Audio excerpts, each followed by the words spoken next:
Las voces que arrastra la noche dicen que existen almas que por un juramento o una maldición abandonan sus tumbas y vienen al mundo para pagar una deuda o realizar una venganza. Una noche en el cementerio. Leyenda colonial. Allá por el siglo XVIII, en lo que ahora forma la esquina de las calles de Santa María y Pedro Moreno, estaba ubicada la taberna de Ciervo de Oro, famosa por ser lugar de reunión de ladrones y trujanes. Jamás ningún alguacil o justicia se atrevió a entrar, pues temían ser acuchillados. Entre aquella caterva de pillos destacaba un tal Pedro Santibáñez, de quien nadie conocía su procedencia, pero se sabía que siempre llevaba la cartera llena de oro. Este hombre era déspota y agresivo, y muy a menudo, con tal de hacer alarde de su oro, pagaba las cuentas del vino que todos los pillos consumían. Los hombres bebían remojándose el gaznate a costa de aquel tipo. Una noche, mientras Pedro Santibáñez estaba en la taberna completamente ebrio, invitó a 5 pillos para que fueran a su casa a seguir bebiendo. Aquellos ebrios y audaces sujetos atravesaron el cementerio que se localizaba en lo que hoy se conoce como el Panteón de San Fernando. Caminaban dando traspiés sobre las tumbas y túmulos aún frescos, y así, irrespetuosamente, se internaron en el Campo Santo, hasta llegar a la casa de aquel Pedro Santibáñez, quien sacó naipes y trató de que sus amigos ocasionales pasaran una alegre velada. No bien, había pasado un rato, cuando se escucharon algunos ruidos extraños, que se colocaron por la ventana que miraba al cementerio. Atemorizado, uno de los hombres pidió a Pedro que la cerrara. Pedro rió irónicamente, mostrando un cierto brillo maléfico en la mirada, y respondió que no lo haría, ya que esa ventana siempre permanecía abierta, porque él disfrutaba cuando observaba a los muertos, y le gustaba escuchar sus gemidos lastimeros. Los pillos, después de escuchar sus morbosas palabras, se llenaron de espanto, prefirieron dejarlo solo, y salieron apresuradamente de su casa. Aquella noche, después de que los compañeros de Pedro se marcharon, durmió como un lirón. Al día siguiente, se le vio espiando un sepelio a través de la ventana. Normalmente desde ahí, siempre observaba los funerales, y de antemano sabía quiénes serían sepultados. Conocía su jerarquía y sobre todo, las joyas con las que serían enterrados. Y precisamente ese día, don Gavino Ordóñez, hombre de gran fortuna, sería enterrado, portando sus valiosas joyas. Sí, en efecto, Pedro Santibáñez era un profanador de tumbas sin ningún respeto ni temor.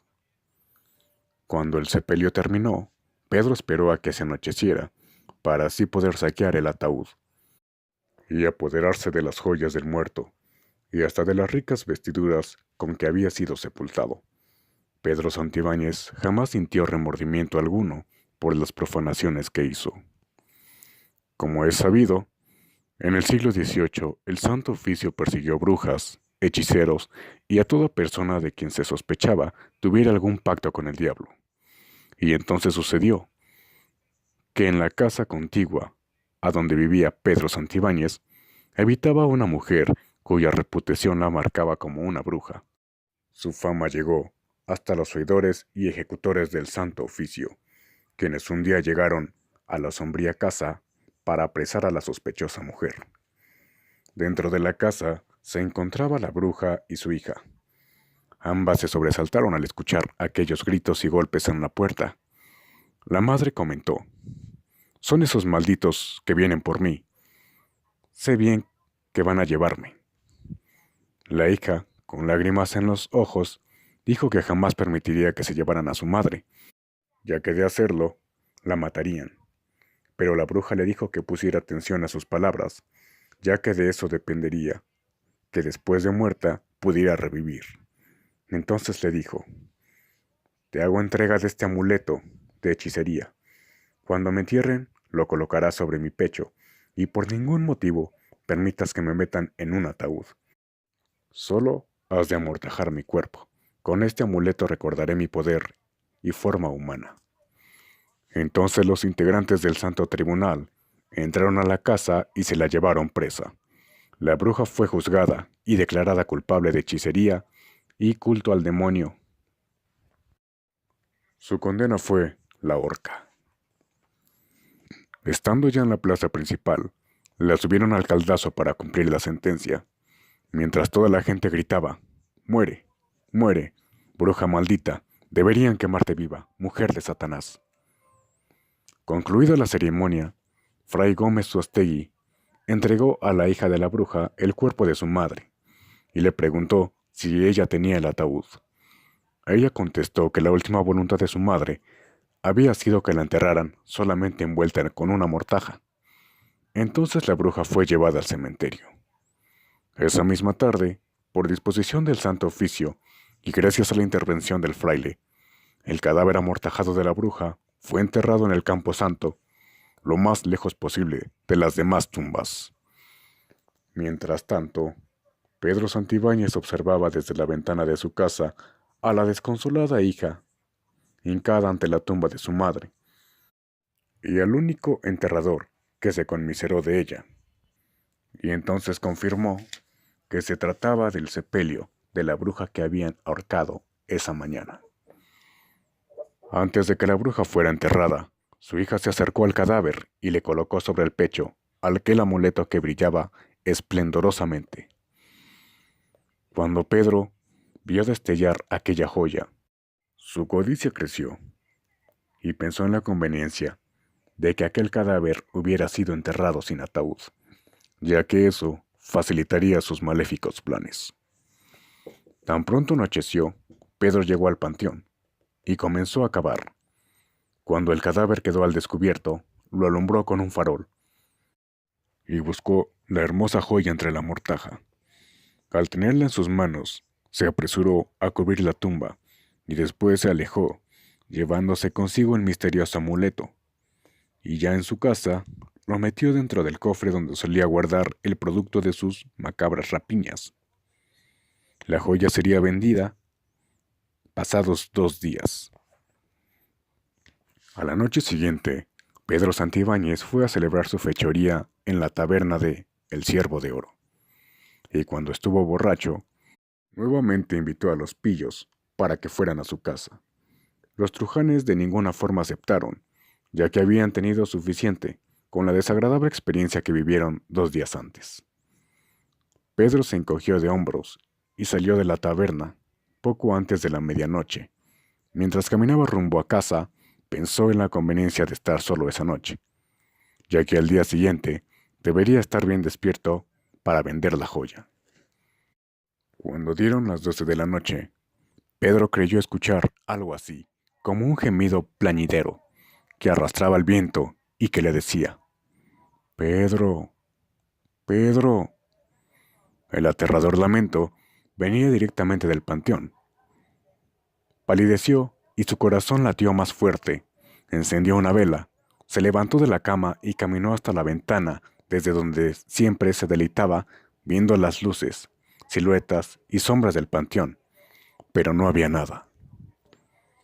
Así pasaron algunos segundos, hasta que de pronto creyó ver formas difusas, éteras, revoloteando sobre las tumbas, pero no les dio importancia, pensando que solamente eran figuraciones suyas. Regresó a su cama, imaginando la fortuna que obtendría después de vender la joya. Pero no bien había puesto la cabeza sobre la almohada, cuando nuevamente escuchó un ruido que ahora provenía de la puerta. Escuchó como si alguien hubiera abierto, y de pronto sintió unos pasos muy cerca de él, que se arrastraban en dirección a su alcoba. «Ahora sí, no cabe duda», murmuró nervioso. «Alguien se está acercando». En ese preciso momento, una ráfaga de viento helado apagó la vela y el pillo quedó sumergido en las sombras. Preguntó con cierto temor: «¿Quién anda ahí? ¿Quién ha apagado la vela?». Pero nadie contestó. Entonces le pareció descubrir algo entre las penumbras. Su sorpresa fue enorme cuando frente a él se materializó Una horrible criatura. Sí, en efecto, era una fantasmal presencia que con voz de ultratumba preguntó: Pedro, dime, ¿dónde tienes mi amuleto? Lleno de pavor preguntó: ¿Quién eres? ¿Qué deseas?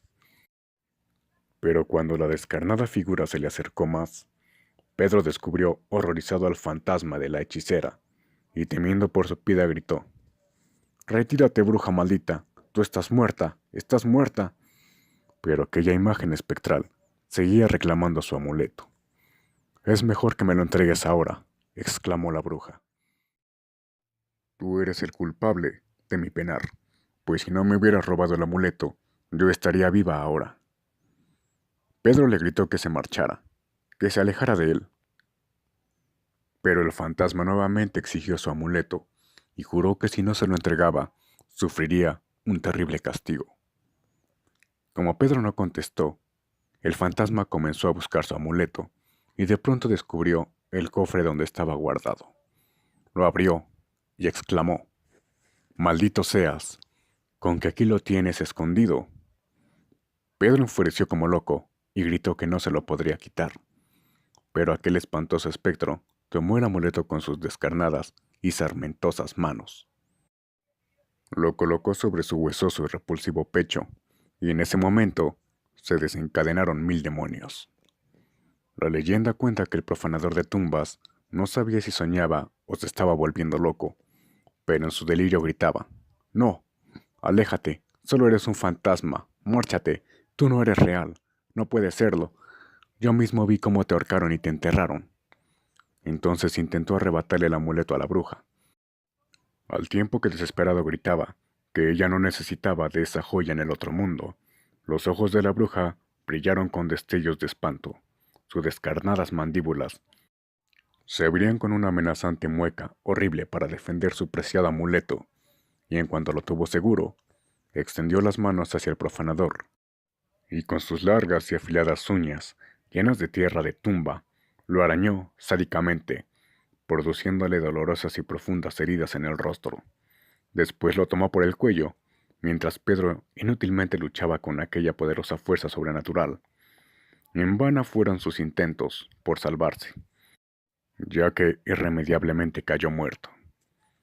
Entonces, el espectro arrastró el cadáver del infeliz delincuente y lo llevó hasta la entrada del panteón. A la mañana siguiente, un caballero encontró el cuerpo de Pedro, totalmente desfigurado, y corrió en busca de la autoridad para solicitar ayuda.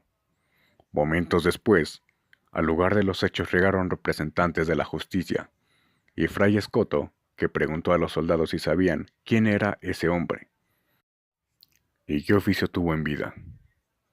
Uno de los soldados respondió que su nombre era Pedro Santibáñez, y que vivía en unas casas cerca del cementerio, y agregó que algunas personas sospechaban que se dedicaba a profanar tumbas. Fray Escoto también tuvo sus sospechas al recordar que apenas hace 2 días una hechicera había sido ahorcada y sepultada, precisamente en una fosa cerca de la casa del difunto. El suspicaz soldado respondió que quizá existía una relación entre la bruja y el muerto. Entonces los soldados y Fray Escoto llegaron a la tumba de la bruja y vieron que la tierra de la sepultura había sido removida. Entonces confirmaron sus sospechas acerca de que Pedro Santibáñez sí fue en vida un profanador de tumbas, pero aún así se preguntaron qué fue lo que Pedro hubiera podido robarle a aquella humilde mujer, enterrada tan solo con una montaja. Fray Escoto respondió que no lo sabía, pero creía que el asunto tenía una conexión demoníaca. La autoridad inhumó el cuerpo de la hechicera y lo quemó ahí mismo. Sus cenizas se desaparecieron al viento. El cadáver de Pedro Santibáñez, el profanador de tumbas, fue sepultado previo exorcismo de los religiosos. Pero en las versiones escritas de esta leyenda, se asienta que durante muchos años, y pese a la intervención de la iglesia, desde aquella noche vagaron 2 seres por demás pavorosos que iban y venían de la casa del profanador de tumbas al panteón, sembrando terror entre la gente que mencionó que aquellos espectros eran el de la hechicería y el de un hombre, que quienes tuvieron la desgracia de ver, comentaron de su parecido con aquel Pedro Santibáñez, que siempre acudía a la taberna de El Ciervo de Oro. ¿Qué cosas tan extrañas sucedían en aquel entonces? Hechos que ni la misma ciencia ha podido descifrar.